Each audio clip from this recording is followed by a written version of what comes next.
1917 ஒரு கடிதம் எழுதப்பட்டது. பால்ஃபூர் டெக்ளரேஷன். அந்த கடிதம் ஒரு தேசத்தின் விதியை மாற்றியது. 1948 இஸ்ரேலி டெக்ளரேஷன் ஆஃப் இண்டிபெண்டன்ஸ், ஒரு நாடு பிறந்தது. பல நூற்றாண்டுகள் கழித்து இஸ்ரேல் என்ற பெயர் மீண்டும் உலக வரைபடத்தில் தோன்றியது. 1967 6 டே வார், 6 நாட்கள், ஒரு போர். ஜெருசலேம் மீண்டும் கைப்பற்றப்பட்டது. 2018 டொனால்ட் ட்ரம்ப் ஜெருசலேம் அதிகாரப்பூர்வமாக தலைநகராக அறிவிக்கப்பட்டது.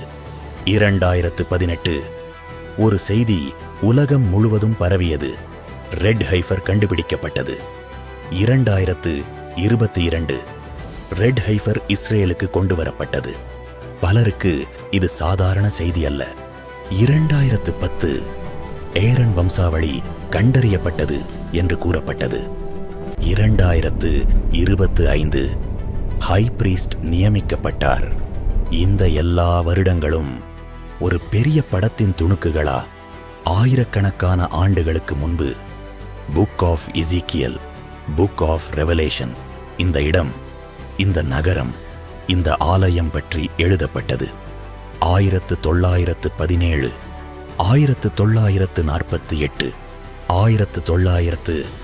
1967, 2018, 2022, 2025 இவை சாதாரண தேதிகளா அல்லது தீர்க்க தரிசனத்தின் கால அட்டவணையா?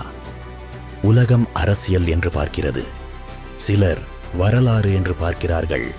ஆனால் சிலர் இது நிறைவேறும் தீர்க்க தரிசனம் என்று நம்புகிறார்கள். நாம் எந்த காலத்தில் வாழ்கிறோம்?